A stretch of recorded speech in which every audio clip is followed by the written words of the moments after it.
Buenas, soy el licenciado Rodolfo Parras Hernández y vamos a ver el tema número 3, adaptaciones neuromusculares, adaptaciones neurales al ejercicio. La función neuromuscular no depende únicamente del tamaño de los músculos implicados en las acciones motoras, sino que también depende de la habilidad del sistema nervioso para activar apropiadamente estos músculos. Las adaptaciones neurales AN son cambios adaptativos en el sistema nervioso en respuesta al entrenamiento, al uso reducido u otros estímulos crónicos. Para el estudio de la AN se suele comparar los cambios producidos en el entrenamiento o el desentrenamiento en la MG. Estudios longitudinales y transversales. A pesar de las numerosas evidencias que indican el rol destacado de los mecanismos neurales en las adaptaciones neuromusculares asociadas a cambios en la forma y cantidad de actividad física crónica, ha existido un menor progreso en la identificación de los mecanismos específicos responsables de esta producción de la fuerza muscular. La fuerza producida por un músculo activado por el sistema nervioso depende principalmente de los siguientes factores: neuromusculares, reclutamiento y función de estimulación.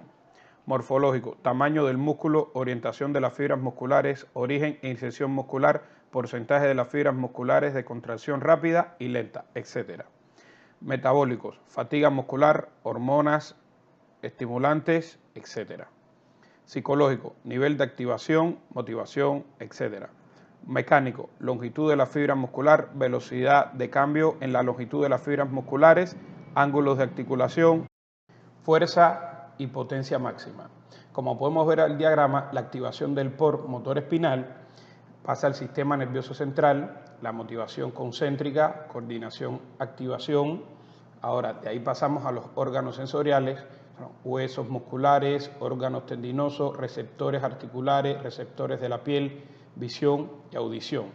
De ahí pasamos a las viscoelásticas, tejido conectivo, tendón muscular.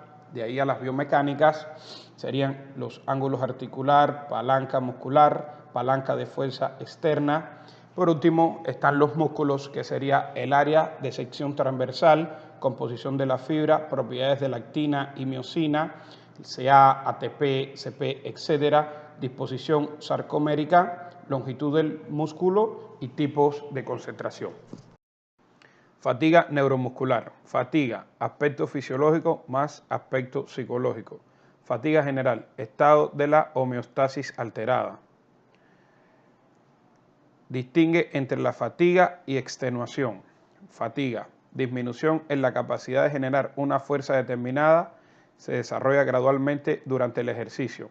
Extenuación, cuando no podemos mantener o desarrollar una intensidad de trabajo. AN en el desarrollo de la resistencia. ¿Cómo se desprende del apartado anterior? Las AN que se producen durante la adquisición de diferentes habilidades mejoran la capacidad de resistencia en actividades que precisan la ejecución de dichas destrezas. Durante el mantenimiento de las contracciones submáximas, las alteraciones de las contracciones de músculos agonistas o la rotación de la actividad de diferentes UM en un mismo músculo son estrategias del sistema nervioso central que retrasan la aparición de la fatiga. Según, entre otros, el entrenamiento de la resistencia podría favorecer la adquisición o mejora de esta AN como consecuencia del desuso. Desentrenamiento. Se pierden los beneficios conseguidos con el entrenamiento, es decir, se invierte el proceso. Por ejemplo, dejamos un entrenamiento de fuerza máxima, disminuye el MG máxima. Inmovilización. Diferentes estudios han registrado que disminuye el MG máxima, aumenta la contribución de reclutamiento y disminuye la contribución de la FE para graduar la tensión muscular, disminuye la excitabilidad de las motoneuronas y la suspensión, disminuye la MG. Adaptaciones musculares al ejercicio. Existe una correlación alta entre el área transversal del músculo y su capacidad para generar tensión. Las adaptaciones musculares son cambios adaptativos en la estructura y la morfología muscular en respuesta al entrenamiento, al uso reducido u otros estímulos crónicos. Para el estudio de estas AM se suele realizar estudios longitudinales y transversales utilizando las siguientes técnicas: tomografía axial computarizada, resonancia magnética nuclear para medir la sección transversal del músculo, biopsia muscular para estimar el porcentaje y las características Hipertrofia muscular. La hipertrofia muscular es el aumento en el tamaño del músculo. Se suele expresar como un aumento en su área o sección transversal. La magnitud en el incremento de la sección transversal con el entrenamiento depende de varios factores, principalmente del nivel inicial de la fuerza máxima, la duración del entrenamiento y el método utilizado.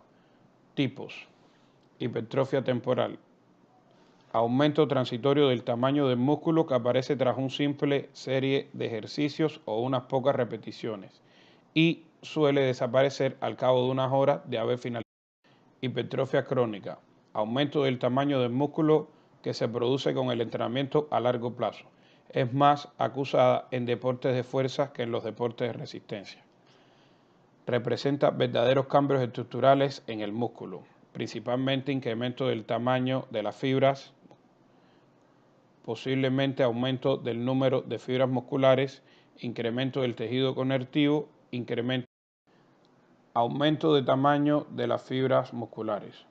No todas las fibras musculares en un músculo activo reciben el mismo estímulo de entrenamiento. Hipertrofia selectiva.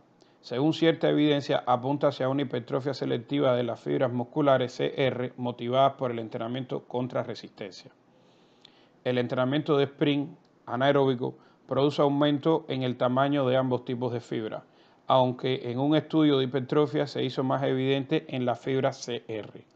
El entrenamiento de resistencia aeróbica parece producir una hipertrofia selectiva de los componentes de fibra CL. Adaptaciones en el tejido conectivo. La hipertrofia muscular se suele acompañar de un aumento proporcional del tejido conectivo. Los procesos de adaptación de tejidos conectivos son más rápidos que los de tejido.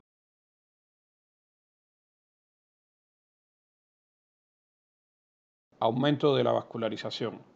En el entrenamiento de la fuerza, la hipertrofia muscular no se acompaña de un aumento proporcional de la vascularización. Aumenta la densidad capilar. Distintos tipos de entrenamiento de la fuerza tienen distintos efectos en la vascularización del músculo. Por ejemplo, halterofilia tiene menor densidad capilar que personas sedentarias. Culturista tiene mayor densidad capilar que los heterófilos, pero menor que los sedentarios. Atletas de fondo tiene mayor densidad capilar que las personas.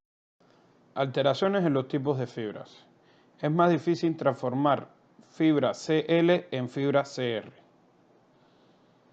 Hay evidencias que avalan la hipótesis de que todas las fibras musculares tienen su código genético en el potencial para sintetizar todos los componentes asociados con las estructuras molecular y función típicas de ambos tipos de fibra. Existen algunos hallazgos experimentales que permiten pensar que las fibras musculares rápidas tienen capacidad potencial para transformarse en fibras lentas y viceversa. Otras adaptaciones musculares. Entrenamiento aeróbico. Incrementa el contenido muscular de hemoglobina, glucógeno y triglicéridos. Incrementa el número y tamaño de mitocondrias, aumenta la actividad enzimática oxidativa. Mejora la capacidad oxidativa. Entrenamiento anaeróbico. Incrementa el contenido muscular de ATP, PC, glucógeno. Mejora la capacidad glicolítica y glucogenolítica. Consecuencias del desuso. Atrofia muscular. Reducción del tamaño del músculo. Mediada disminuye el ritmo de síntesis de proteína. Parece afectar principalmente a las fibras musculares CL y a los músculos posturales. La atrofia muscular se suele acompañar de un descenso proporcional del tejido conectivo. El periodo de recuperación es sustancialmente más prolongado que el periodo de desuso, aunque más breve que el periodo de entrenamiento original. Alteraciones en los tipos de fibra. Se han encontrado descensos en el porcentaje de las fibras musculares de CL y no se sabe si el origen de la necrosis es altas fibras musculares o de su conversión en fibras musculares de CR. Muchas